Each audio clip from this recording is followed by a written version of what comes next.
Olá, sejam bem-vindos a mais um Devocional em Lucas. Nós vamos voltar com essa série e este é o primeiro devocional dessa nova versão dos devocionais em Lucas.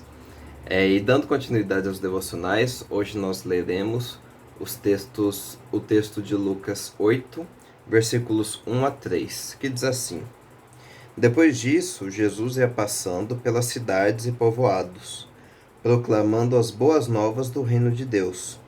Os 12 estavam com ele, e também algumas mulheres que haviam sido curadas de espíritos malignos e doenças. Maria, chamada Madalena, de quem haviam saído 7 demônios.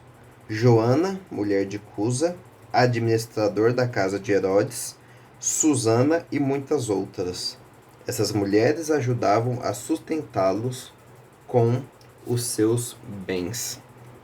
Bom, essa passagem, ela inaugura um novo momento no ministério de Jesus, que é um momento mais itinerante, não tão centrado em Cafarnaum, né? Então, se é um momento mais itinerante do ministério de Jesus, surge a pergunta: como que Jesus ele se sustentava, né? De onde Jesus obtinha seus recursos materiais?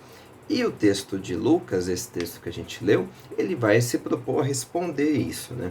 Existia um caixa comum ao grupo, a gente já sabe disso, né? Judas cuidava disso, de onde este grupo que seguia Jesus, né, os discípulos e tudo mais, e o próprio Jesus, eles tiravam seu sustento e também davam doações para os pobres através desse caixa comum, como a gente pode saber a partir do texto de João 13, versículo 29 também, né? Mas então a gente sabe que existe esse caixa comum, mas quem que de fato sustentava isso? Era só a generosidade das pessoas? A generosidade das pessoas por onde Jesus e seus discípulos passavam, ela responde em parte a questão, mas não responde totalmente, né? O que responde no caso dessa passagem totalmente a questão, são as mulheres que também andavam com Jesus. Essas mulheres que ofertavam e que, através dos bens materiais, abençoavam o ministério de Jesus. É interessante perceber, né, que o texto fala que Jesus ele viajava, ele ia passando pelas cidades. A ideia aqui é uma viagem lenta.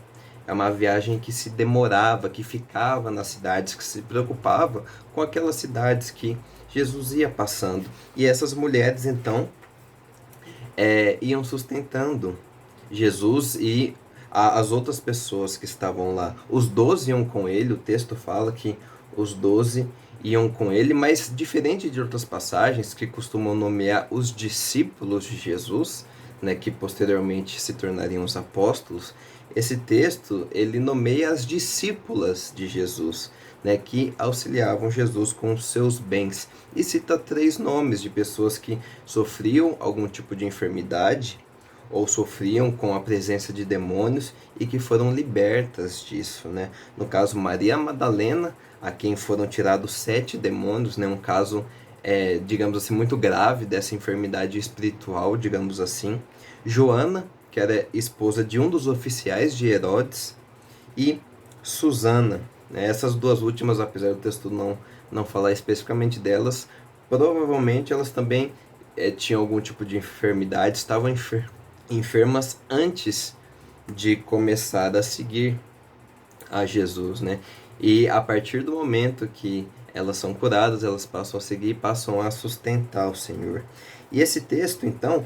e um outro ponto. É interessante também pensar que provavelmente elas seguiram e sustentaram Jesus até a sua última viagem, né, da Galileia para Jerusalém.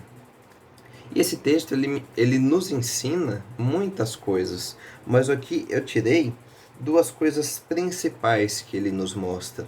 A primeira coisa é a própria humildade de Jesus, de receber a oferta das pessoas, de deixar ser sustentado, né? Porque Jesus ele é Deus, mas ao mesmo tempo ele é completamente homem também. Então ele queria passar as situações da vida como homem, porque ele, como Deus, ele não precisava de sustento material vindo dos outros, mas ele queria ser um homem completo, ele precisava de ser um homem completo e ele aceitava, portanto, com humildade, né, de bom grado a oferta dessas mulheres. E ao mesmo tempo a gente pode ver de forma clara a gratidão e o serviço dessas mulheres, né, que a partir do momento em que elas conhecem Jesus, em que elas são libertas, por exemplo, no caso de Maria Madalena, dos seus demônios, em que elas são libertas das suas enfermidades, a gratidão que elas têm pelo Senhor as leva a não só segui-lo, mas a ajudá-lo em sua obra, né? E que nós possamos ter um coração próximo ao dessas mulheres, um coração que ajude na obra do Senhor, que ajude com que o reino de Deus cresça nesse mundo, um coração cheio de gratidão que nos leva ao serviço, que nos leva a contribuir, que nos leva a nos doarmos em prol do reino de Deus, como essas mulheres fizeram. Deus abençoe e até o próximo devocional.